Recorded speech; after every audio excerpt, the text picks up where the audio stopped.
Hi, I'm Tony Williams, and this is Brooklyn Savvy.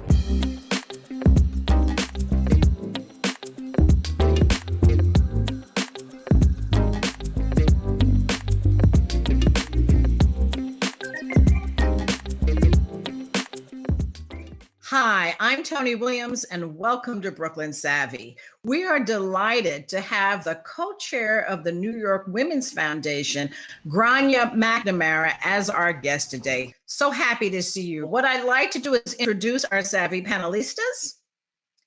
We have Nomiki Makrillos, Dr. Toby Stein, Phyllis White-Thorne, and Desiree Kinney. Thank you so much, ladies, for joining. It's so good to see everyone, especially since we are what I think we're coming out of COVID. I mean, I think we are, but we'll do the best we can with persevering. Anyway, Grainne, we invited you on because you're such a force when it comes to women's issues in New York City. And I say that because you are the co-chair of the New York Women's Foundation, a foundation that is 31 years old and has distributed more than $77 million. So talk to us about the New York Women's Foundation. Tony, thanks so much for having me on to talk about the foundation. We're super proud. We're actually coming up on our 35th anniversary. And so we're about to pass the $100 million mark of giving out grants. And so we are an organization that's led by women, for women and their families.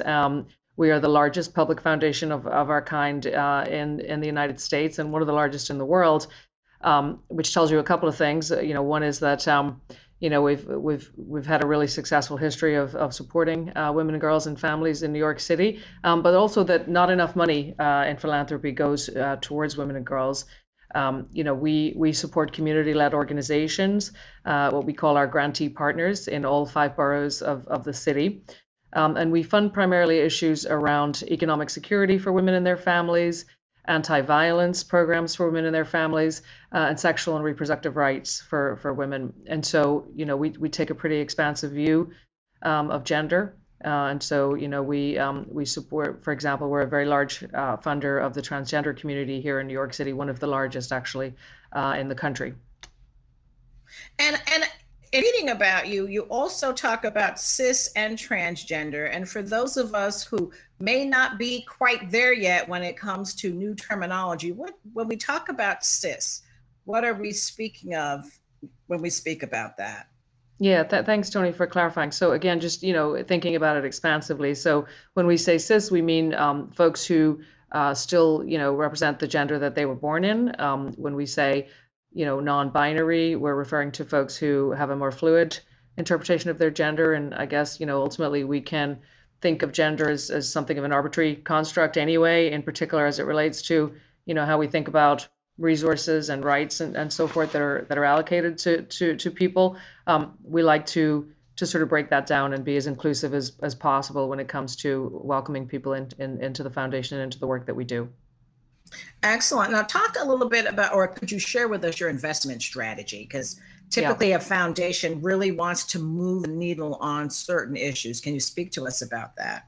Absolutely. That's a great question. So we have what we call a participatory grant allocation strategy. And so what that means is we welcome applications from community organizations that would like us to fund them. And we like to think that we invest in people. So our strategy is to select volunteers and members of the community to help us to find the most deserving organizations. We're typically the first public funder that shows up. So we like to think that, we get there early, we pick winners. And then our approach is to have a multi-year strategy around funding. So oftentimes we'll be the first capacity grant that these organizations will get.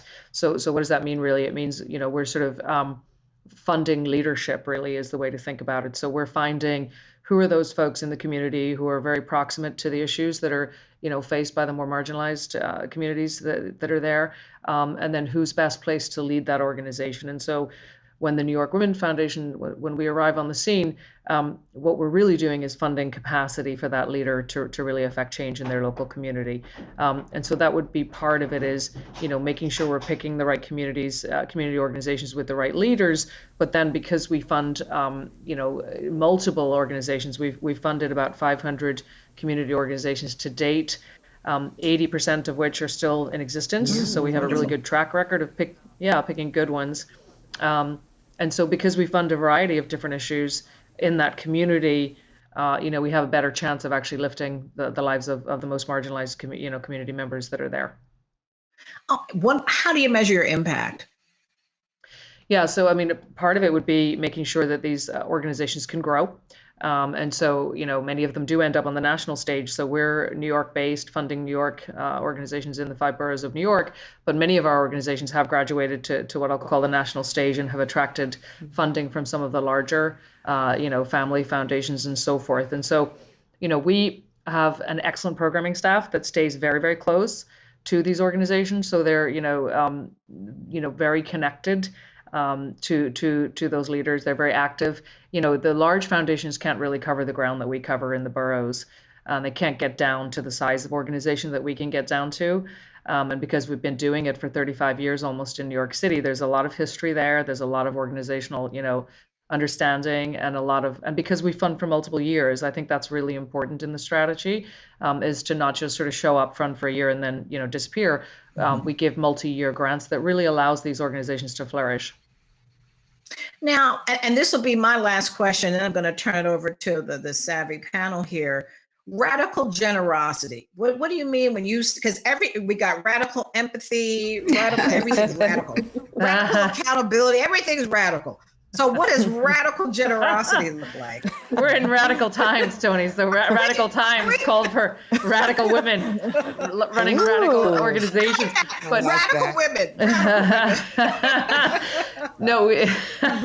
No, we really thought about this word, and I think it relates to sort of who we fund and how we fund. And so the who we fund part really, we show up and we fund things that perhaps other organizations either can't get to or they're not there yet in terms of, their ability to see the impact that it will have to fund these things. And so, for example, funding the transgender community and making sure that, again, these people that are more likely to suffer violence and more likely to have a lower life expectancy, that, we can show up and we can put in place programs that actually counteract some of that violence that community faces. So, who we fund, we're obviously we're activist, we like to think we're radical because we show up before others.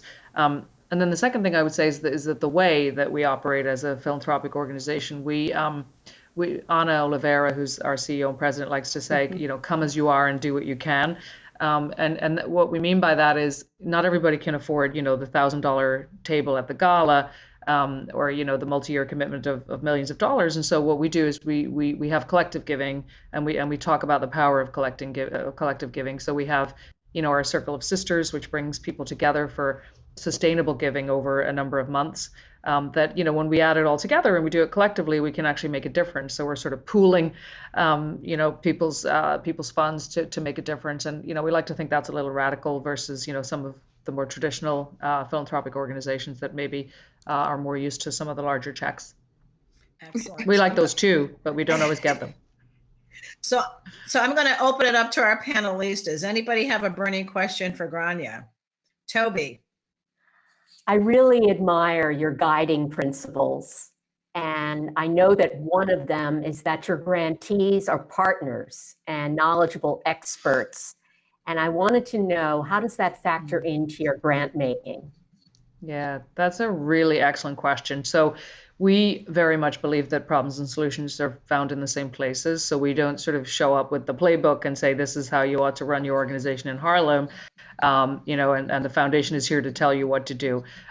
So it's exactly that point. We are looking for leaders, community organizers, community movement builders, who have a vision, who have a plan, and who have the capacity and the influence locally to be able to make a difference. And so when I say we invest in people, that's really what I mean. So there are countless stories of foundations, grantee partners that we've funded where, those leaders, are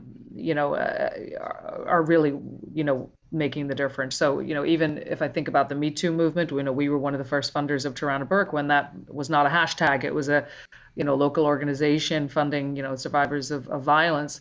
And so, look where that went in terms of impact and the ability to, put a really good leader out there and make a difference in the lives of people who are victims of such violence. Thank you. Desiree, do you have a question?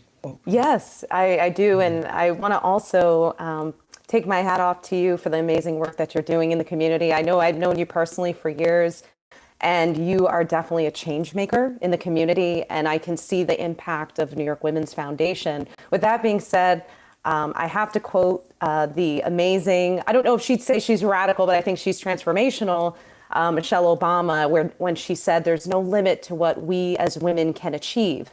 Now, as powerful as that is, a lot of the times I found women don't know where to get started, right? So what would you give as advice or guidance for a woman that wants to be involved, and how can they get involved, maybe in reference to the New York Women's Foundation? Because the biggest thing in terms of making that transformational radical change is taking that first step. But what about a woman who doesn't know how?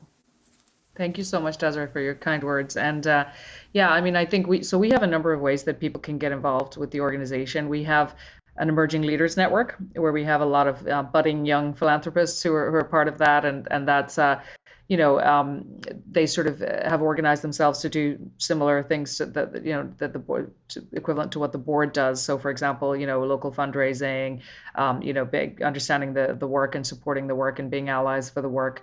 I'd say that that's a good way. Obviously, our events. So Anna always likes to say we don't want people to fund the events; we want them to fund the work, and I agree with that. But we throw some really good events. I think you probably know about our breakfast.